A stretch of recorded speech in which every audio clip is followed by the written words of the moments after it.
Привет-привет! Меня зовут Людмила, и с вами Таро в потоке. Название нашего сегодняшнего разбора звучит так. Что он хотел бы от вас получить и что готов вам предложить? Разбор будет на 3 позиции. Пожалуйста, загадывайте ваших мужчин. Так, вот мы сделаем. И о чем же наш сегодняшний разговор? Ну, вот смотрите, очень часто мы с вами расследуем чувства человека, мысли человека, да, и как-то упускаем из виду, да, ситуацию того, что все мы живем в каком-то таком реальном мире. Да? И если отношения складываются, они, как правило, подразумевают какой-то быт, какую-то ответственность друг перед другом. И, естественно, если вы хотите чего-то серьезного с загаданным мужчиной, да, стоит задуматься на тему, а что же он готов вам предложить, что он вообще может для вас сделать, если это разовьется во что-то большое и серьезное. Собственно, вот об этом сегодня будем разговаривать. Сначала сделаю небольшую сигнификацию мужчины, да, чтобы вы поняли, что это он. Может быть, покажут, что между вами происходит, да, что это за отношения такие. Дальше смотрим сравнительные характеристики. Что человек хочет от вас, да, то есть вообще вот он как видит вашу отдачу в отношениях, и что он сам готов вам предложить. Ну что, двоечки, троечки идут у нас в ожидание. Лиса сегодня у нас, видите, присутствует наконец-то. То она, что у нас в последнее время не особо любит работать. Итак, кто к нам пришел?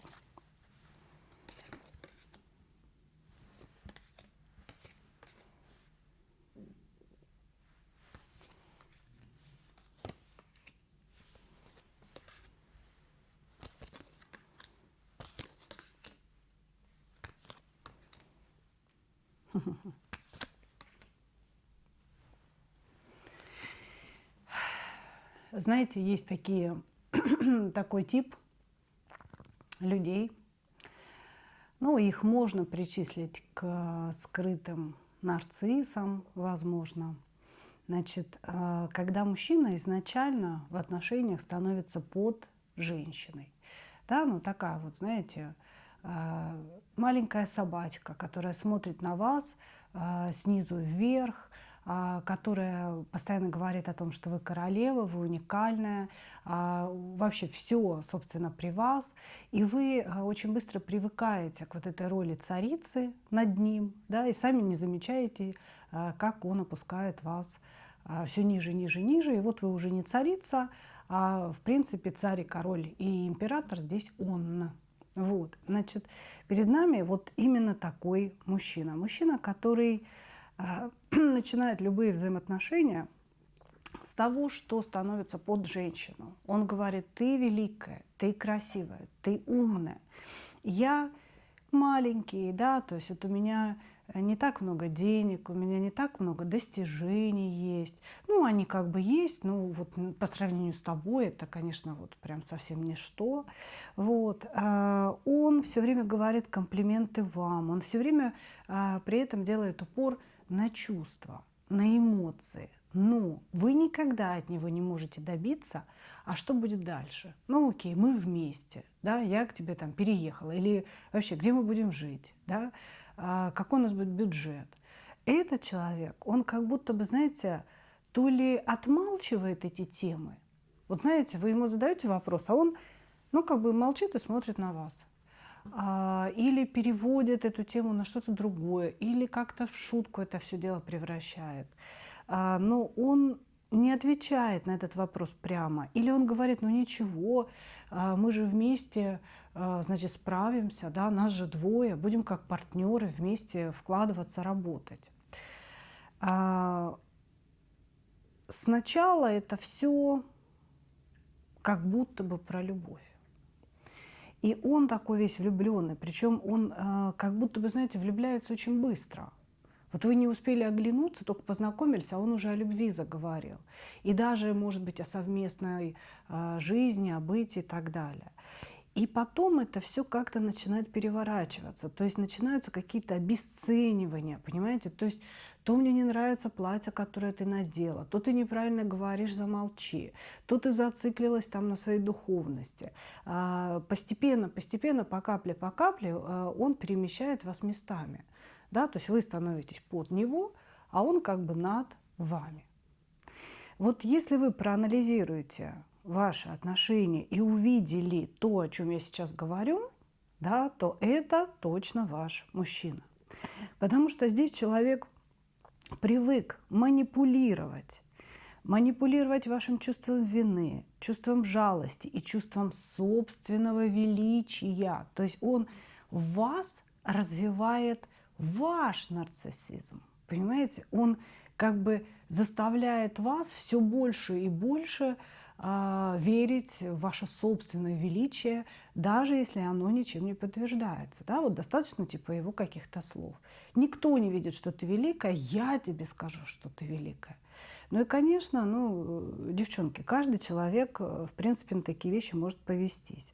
Вот, значит, нам карты говорят о том, что при помощи подобных манипуляций, воздействия на психику, слов о вашей суперсексуальности, суперкрасоте, суперуме, да, этот человек вас как будто бы приручает. И потом, как бы уже какие-то свои правила начинает вводить. Хорошо. Давайте тогда посмотрим, да, что же он хочет от вас и что он готов вам предложить. Сегодня использую метафорическую колоду. Наряду с картами Таро использую метафору. Будем смотреть на ней экстрасенсорно. Хорошо. Что он хочет от вас?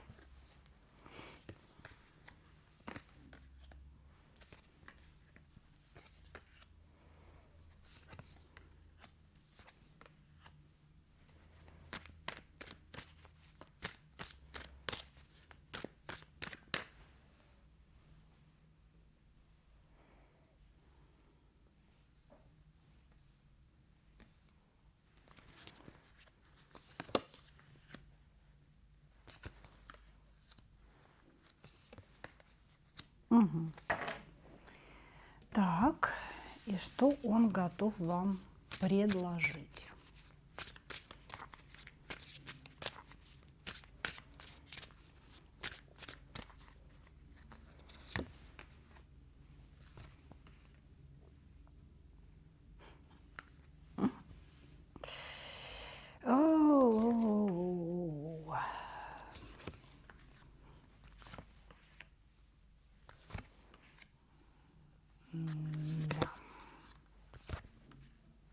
Короче, вообще пипец просто. Значит, смотрите, что он хочет от вас. Он хочет любви. Он хочет любви, и он хочет, чтобы вы сделали какой-то выбор в его сторону. Здесь есть ситуация, в которой вы его не выбираете по той или иной причине. Может быть, у вас есть другой мужчина. Может быть, у вас дети, семья, работа, и вы как-то его задвигаете на второй план. То есть он говорит о том, что у вас есть кто-то, что-то поважнее, чем он. А ему бы хотелось, чтобы он стал со временем, да, для вас, какой-то, знаете, единственной важной фигурой. Человек хочет вами владеть. По четверке пентаклей он считает, что вы его женщина, причем четверка пентаклей, да, карта вообще не про чувства, если честно. Да, его женщина не потому, что он вас так сильно любит, а его женщина потому что собственность, потому что я хочу, чтобы вот такая женщина была у меня. Вот, значит, единственная проблема, что он-то вас своей считает, да, а вы как будто бы все на сторону куда-то поглядываете, причем не обязательно на мужчин. Да, имеется в виду, что как-то вы себя занимаете еще чем-то, кроме него. Здесь у этого человека очень сильная потребность быть для кого-то целым миром. Вот чтобы женщина рядом с ним вот прям на него молилась, дула бы ему там во все места и сидела глазками хлопала и ждала, когда он наконец-то что-то скажет, что-то сделает, понимаете? Вот, значит, вот он хочет от вас, чтобы вы приняли, сделали какой-то выбор, приняли для себя какое-то решение и выбрали, конечно же, его. Значит, также он хочет какой-то разрушительной страсти. Здесь человек считает, что если он вас получит себе в постель, да, если между вами будет близость, или, может быть, если она была, да, допустим, если вы чаще будете вот этим всем заниматься, то он вас как будто бы полностью покорит. Он почему-то через сексуальные отношения с женщиной устанавливает власть. Вот он так считает, понимаете? То есть он типа того, что-то такое там делает в этой постели, или дает много эмоций, или много наслаждений, я не знаю, что здесь вот имеется в виду, но он говорит, что я очень хочу с ней близости, или более частой близости, или вообще в принципе близости, для того, чтобы установить свой контроль, чтобы установить свою власть над этой женщиной. Вот, значит, что он хочет? Хочет близкого взаимодействия с вами, чтобы вы стали его женщиной. Как он считает, между вами будет какая-то глобальная любовь, да? Но по карте влюбленные это своеобразная любовь, это любовь зависимая, это любовь болезненная, любовь, которая лишена вот этой, знаете, чистоты и искренности. Это любовь, которая приносит боль. Вот он прямо жаждет именно такой любви с вами, понимаете, чтобы и ему, и вам было больно. Ну вот такой человек, да, такой психотип у него. Что он готов вам дать, девочки? Это нечто. Первое. Полное разрушение вашей личности.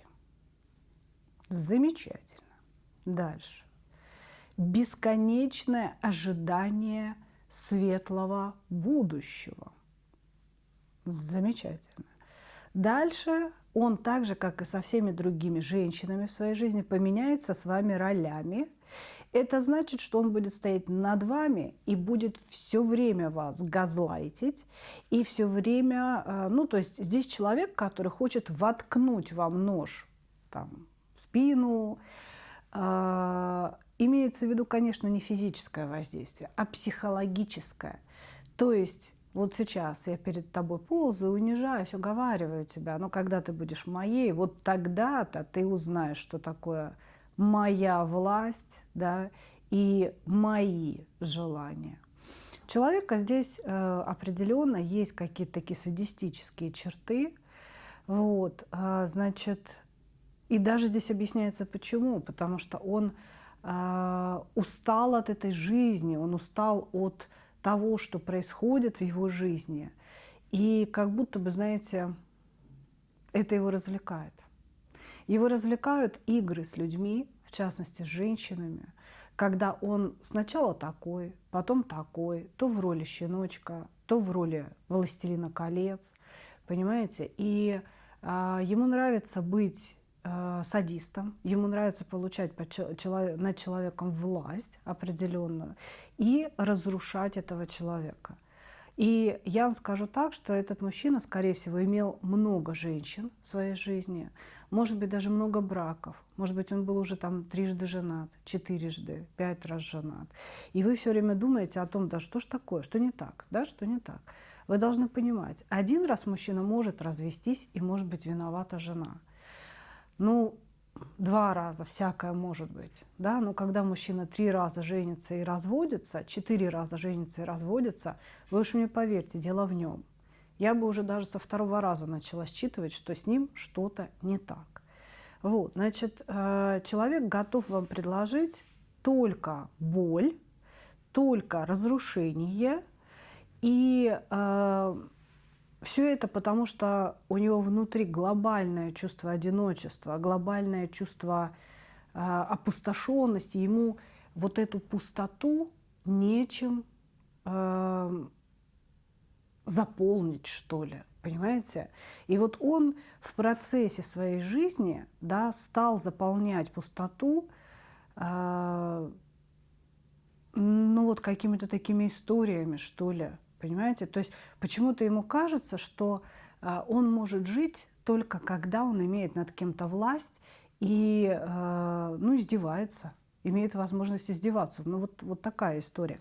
При этом все это он будет вам предлагать, то есть что он готов вам предложить? Все это он будет предлагать вам под эгидой каких-то розовых очков и розовых пузырей.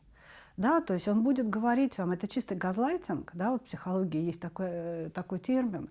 Он будет говорить: да ты не так поняла, я же люблю тебя, ты что, я ношу тебя на руках, ты забыла, ты самая уникальная. Ты самая уникальная. Просто что с тобой стало? Почему ты стала такая старая и страшная? Ты что? Как ты вообще одеваешься? Что ты говоришь? Ты же всегда была умничка. Я же тебя превозносил. Чё ж ты такая тупая-то стала? Вы сейчас слышите, как я это делаю? Вот он будет делать то же самое. То есть прикрывая все какими-то, знаете, павлиньими перьями, какими-то розовыми пузырями, говоря о каких-то фантазиях. Вы будете жить постоянно в фантазиях. Вы будете жить в ночлежке и при этом фантазировать о том, что у вас вместе с ним, да, мечтать. О том, что у вас будет роскошный дом с панорамными окнами. И все в этом духе. Понимаете? То есть как бы здесь человек готов вам за свое сегодняшнее внимание, за свое сегодняшнее притворство продать иллюзию некого счастья. А вот внутри этой иллюзии ваше полное разрушение, вечное ожидание счастливого будущего, заполнение его пустот, терпение постоянных его каких-то вот этих нарциссических выходок и всплесков. Вот. И еще и постоянное ощущение себя немножко ненормальной, потому что он вам будет это внушать. Типа, у нас все хорошо. Что ты выдумала? Что ты выдумала? Ну и через время здесь еще товарищ будет, скорее всего, налево куда-то уходить, потому что была карта еще и некого ухода такого. Хорошо. Благодарю вас, мои дорогие. Надеюсь, что не зря зашли, да, на свою первую позицию. Двигаемся дальше с вами. Двигаемся с вами дальше.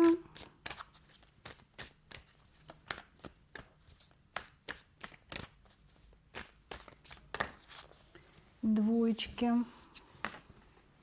Двоечки. Кто к нам пришел? Угу. Человек мечевой, человек от ума, может быть военный, может быть медик, какой-то чиновник, юрист, риэлтор, да, то есть какие-то такие специальности, связанные с документами. Значит, человек, который немножечко потерялся, такой потеряшечка. Сам по себе мужчина умный, образованный, с ним интересно поговорить, то есть он прям такой, знаете, начитанный человек, вот. Но он как будто бы потерял себя. В его жизни была какая-то ситуация, он ее прям тяжело очень пережил. Может быть, связанная со здоровьем, может быть, связанная с каким-то очень вот какой-то глобально стрессовой ситуацией. Когда человек, знаете, живет себе, живет, да, и вдруг, ну вот, само пространство навязывает ему стресс. Что-то происходит в стране, что-то происходит в мире, да, то есть он вроде как этот путь не выбирал, но ему приходится сделать этот шаг. И вот он пережил уже эту ситуацию стресса глобальную, пережил. И в этой глобальной ситуации он как будто бы потерял себя. Вот понимаете, человек, который не знает, где находится его душа. И ему от этого ужасно плохо. Он может мыслить, он может делать какие-то действия, да, и бытовые в том числе. Он говорит, все нормально, да, спит, там, ест, но у него внутри глобальный духовный голод. Он как будто бы вот действительно потерял душу. Ему очень тяжело от этого. Это на самом деле очень тяжелые переживания. Вот, значит, еще нам говорят о том, что у этого человека был какой-то талант, вот прям действительно, или спортивный талант, такой серьезный спортивный талант, или военный какой-то талант, потому что здесь человек действительно действовал, ну, то есть этот талант, он был сопряжен с волей человека. То есть я прикладываю волю, и тогда работает заложенный во мне дар. Так вот, этот талант у него тоже исчез, потому что на сегодня мы видим человека совершенно опустошенного после некой ситуации, который не знает, кто он, что ему делать, куда ему идти. Вот. Но если бы мы не рассматривали, да, позицию отношений, я вообще бы сказала, что я вижу человека с каким-нибудь Альцгеймером, понимаете, который временами вообще не понимает, где он находится, не помнит своих близких, может оказаться в чужом городе на вокзале. Да? То есть здесь вот какая-то такая ситуация глобальной депрессии, глобального опустошения у человека. Вот знаете, и он чувствует себя преданным, он чувствует себя пустым, и он чувствует себя уничтоженным человеком. Что-то как-то вообще все сложно у нас сегодня. Хорошо, давайте посмотрим, что он хотел бы от вас, да, что он от вас хочет. Если он вообще от кого-либо что-то хочет.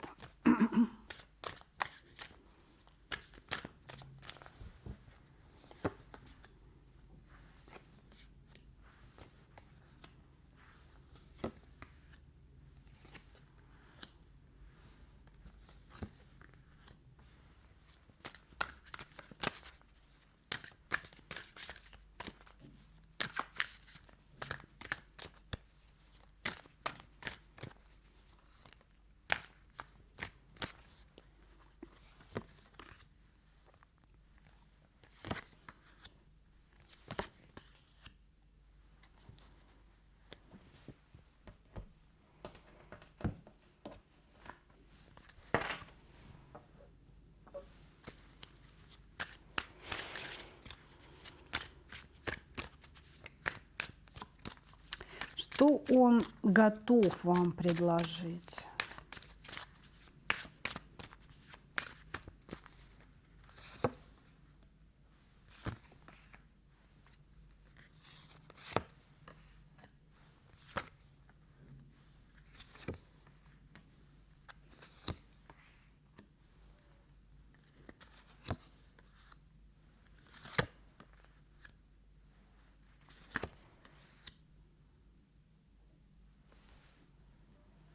Короче, знаете что, вот этому человеку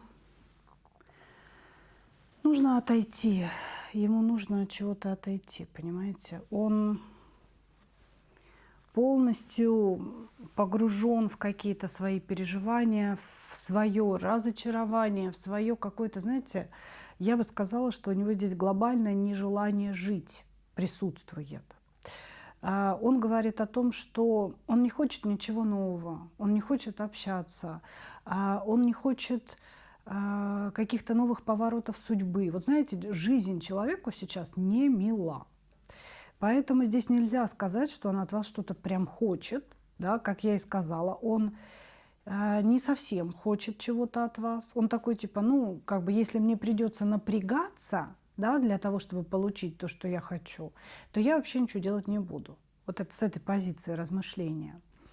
Но в идеале, если убрать шелуху сегодняшнего дня, да, вот то, что он опустошен, то, что он опущен в воду сегодня, да, то здесь человек скорее бы хотел, чтобы вы его спасли.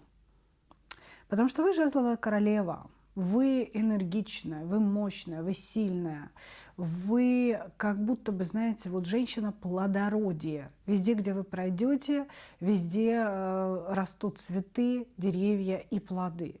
Вы женщина, которая наполняет мир и пространство. То есть вы для него важная женщина на самом деле. Просто он чувствует себя настолько слабым, как будто бы он даже не может сейчас общаться с вами. Не то, чтобы там что-то там предлагать и так далее. Вот.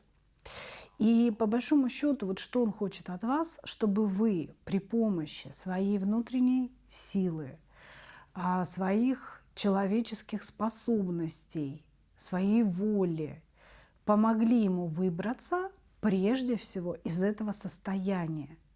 Не из финансовых затруднений, а именно из состояния депрессии, опустошенности, ненужности своей. Вот, значит, что же он готов вам предложить? На сегодня старого измученного себя, мне говорят. То есть у него сейчас настолько потрепано все внутри, да, настолько вот эта вся пустота, он чувствует себя глубоко старым человеком, который уже стоит на краю, да, жизни и смерти, и как будто ничего не надо уже. Понимаете, то есть по сути он изначально говорит, да, ничего я не готов предложить, кроме своего вот этого вот себя такого, да. И он здесь скорее боится, что если вы вдруг начнете ему помогать, начнете участвовать в его жизни, что он и вас может погрузить вот в это состояние отчаяния. Понимаете? Он наоборот такой, типа, да я не хочу ничего предлагать, пусть она лучше держится от меня подальше, потому что иначе она заразится вот этим отчаянием жизни, отчаянием от жизни. Но тут понимаете, какая история? Значит, разделились мнения, как говорится, да? На сегодня он не готов вам предложить ничего, кроме собственной грусти и депрессии. А вот если подождать, потому что это состояние у него пройдет, то он готов вам предложить настоящую любовь. Настоящую любовь, где два человека будут партнерами друг друга, где будет верность, где будут общие планы, где будет общее движение через некие препятствия, где будет очищение от прошлого. То есть, по сути, вот мужчина понимает, что он очень сложный фрукт. Он очень много всего пережил, ему тяжело это дается, это все осталось в его психике. И он понимает, что вам будет с ним сложно, поэтому он как бы не хочет вас ввязывать, да, в диалог с собой такой длительный. Но если вы все же вяжетесь, то здесь будут другие предложения. То есть человек отойдет, и он очень сильный, он очень такой, знаете, наполненный смелостью, наполненный решимостью. Он может достигать каких-то целей. Самое главное – это чтобы у него возникло это желание. Понимаете? Вот. И вот в этом случае он может вам предложить и дом, и исполнение каких-то мечт. Но самое главное, знаете, что скорее здесь можно сказать, это полноценное партнерство. Когда вы чувствуете себя не придатком к мужчине, не прислугой, не рабыней, да, не сексуальной игрушкой, а когда вы чувствуете себя равноценным партнером, о котором заботятся, которого ждут, которому звонят, которого спрашивают, что ты покушала, да, без которого не ложатся спать, не садятся за стол. То есть он готов вам предложить вот такое настоящее, очень теплое путешествие вдвоем. Ну или, допустим, если у вас есть дети, конечно, в семье, да, потому что человек про семью. Но вот что касается вас, я так подозреваю, что здесь мужчина все-таки влюблен в вас, да, просто исходя из своих сегодняшних дел, я бы сказала, да, он как будто бы не хочет ввязывать вас в свою жизнь. Но у него есть чувство, потому что как только спадет вот эта пелена всего плохого, да, наконец-то возродятся в нем его сильные мужские энергии, и тогда он будет готов вам предложить что-то действительно существенное. Ну вот так, двоечки, благодарю вас. Двигаемся дальше. Сейчас тут я все поправлю.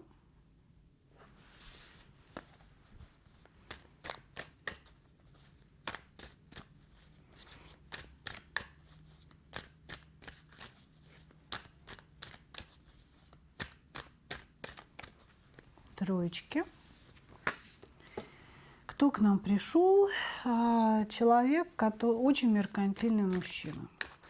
Мужчина, зацикленный на деньгах, зацикленный на том, чтобы они у него были, чтобы они шли к нему из разных совершенно источников.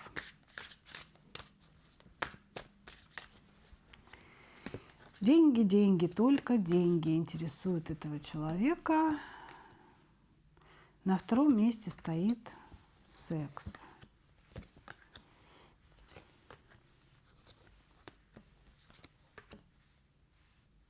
Угу.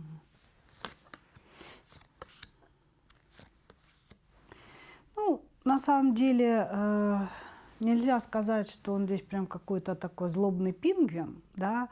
Это нормальные человеческие явления, да, когда человек думает о своем будущем, думает о быте, думает о том, откуда брать деньги, как их зарабатывать. Вот. Когда мужчина думает о сексе, это тоже нормально. Да, это говорит о том, что у него все работает в мужском организме. Он думает и о любви тоже, он хотел бы взаимных отношений каких-то, с кем-то конкретным, судя по всему, может быть, даже с вами. Мы сейчас посмотрим. Вот. Что же касается его самого, ему все время кажется, что он не справляется с этой жизнью. То есть как бы вот он мечтает, да, о больших деньгах, о достижениях, о качественном сексе, о любви. Я бы сказала, он здесь хочет, знаете, вот просто всего. Всего здесь хочет. Но у него плохо получается. Он как будто бы, знаете, вот я не справляюсь с этой жизнью. Что бы я ни делал, у меня не выходит. Да? Вложил деньги, потерял деньги. Поверил женщине, она меня бросила, предала. Стал продавать квартиру, обманули. Ну вот понимаете, то есть у него какое-то такое странное представление о себе. И, конечно, к деньгам у него тоже такое своеобразное немножко отношение. Он прям слишком меркантилен. Он даже в отношениях с женщиной, да, будет смотреть, на какой машине она ездит, какой у нее дом, что у нее есть на сегодняшний момент времени.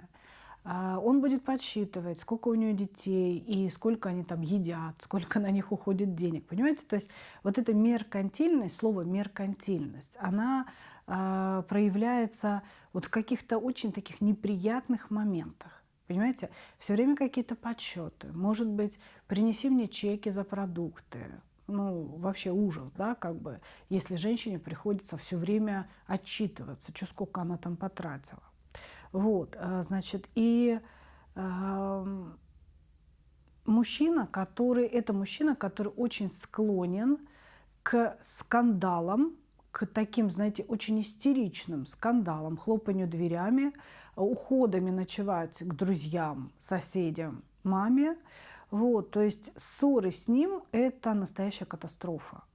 Этот человек не умеет себя держать в руках, и этот человек сначала выпускает пар, да, то есть он сначала там раскричался, распсиховался, оскорбил вас, ушел, переночевал у мамы, а на следующий день возвращается, и вот как-то он, знаете, не особенно чувствует себя виноватым. Ну, типа, ну, я эмоциональный, я такой весь энергичный, а ты что думала? Вот так вот я. Вот. Такой вот мужчина. Давайте посмотрим. Ой-ой-ой-ой-ой-ой. Что у меня тут все попадало-то? Так, давайте посмотрим, что он хотел бы получить от вас.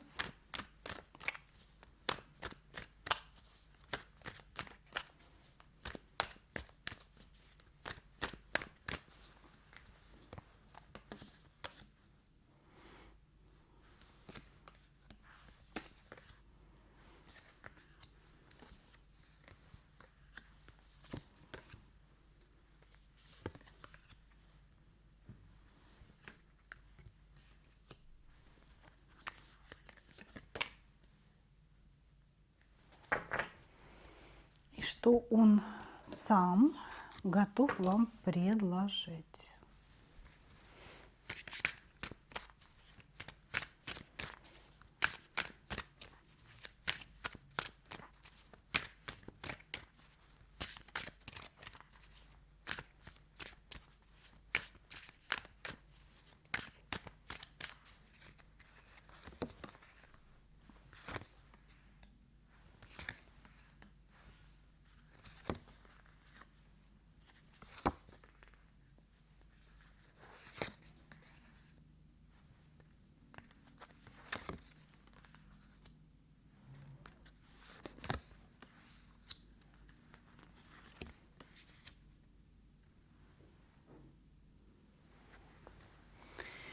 Так, значит, смотрите, что он хотел бы от вас? Большой и светлой любви, по двойке кубков, чтобы вы его во всем поддерживали, чтобы вы были ему правой рукой, чтобы...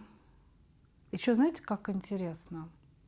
Чтобы вы не знали об обмане, чтобы вы не видели обмана.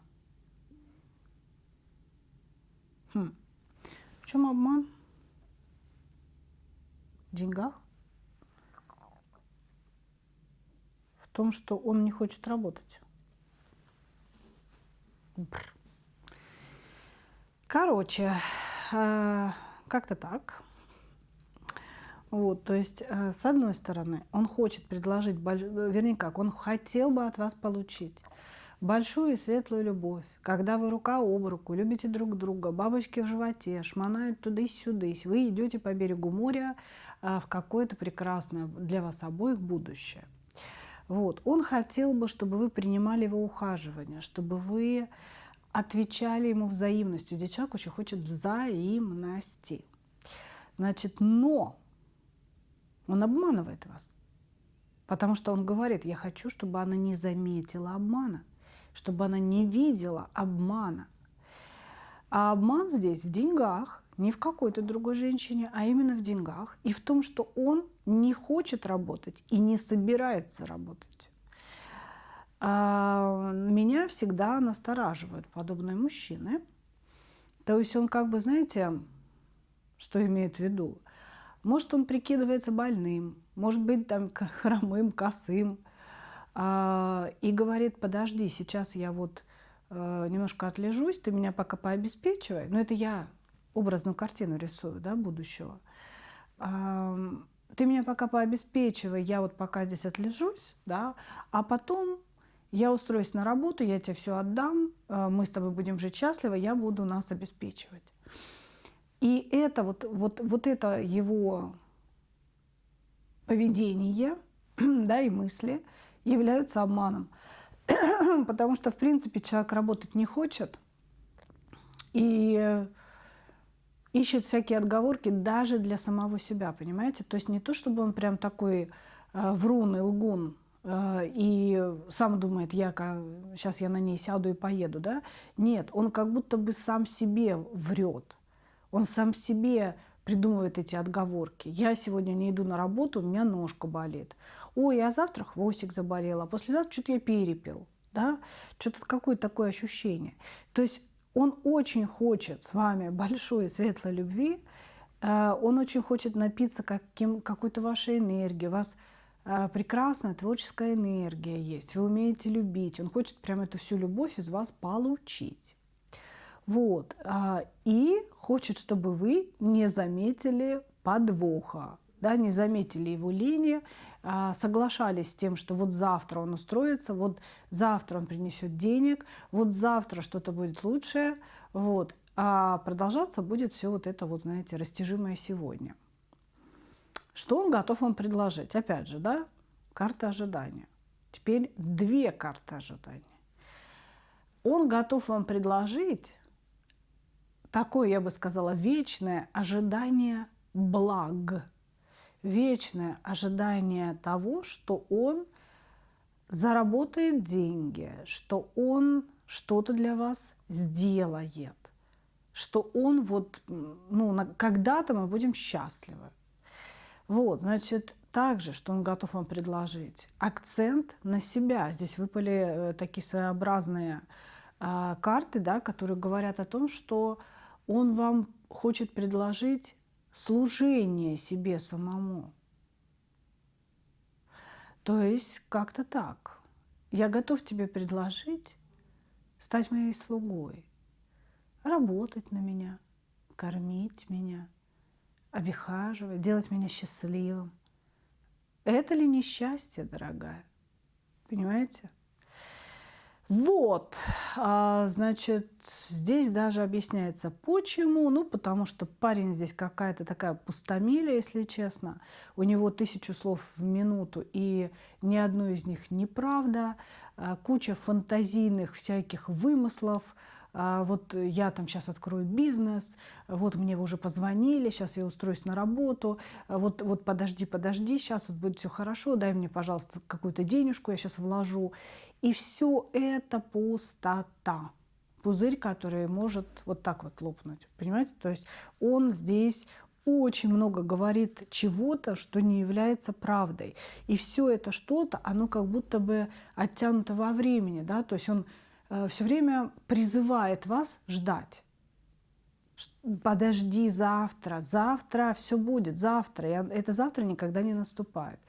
По сути, да, по сути, карты говорят нам, что он готов вам предложить служение своей персоне, да, обслуживание его персоны под эгидой какого-то волшебного завтра, под эгидой какого-то волшебного будущего и еще и под эгидой духовности.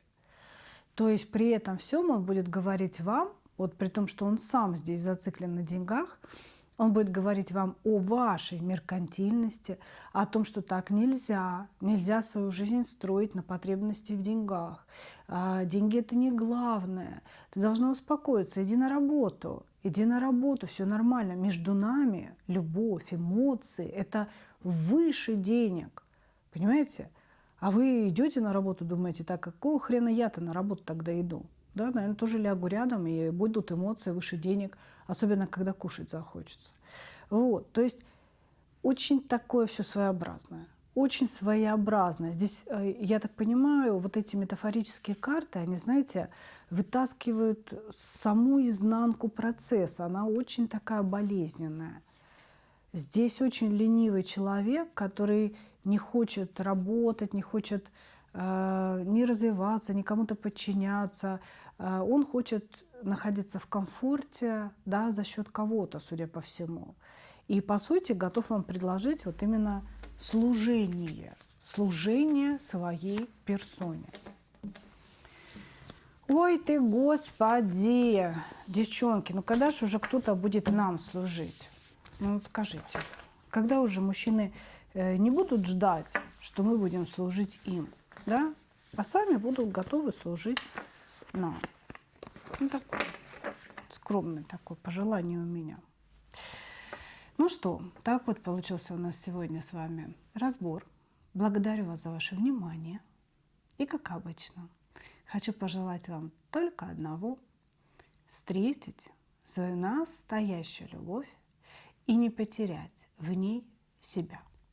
Ну а мы увидимся с вами уже завтра на новом канале Людмила Шпакова в потоке.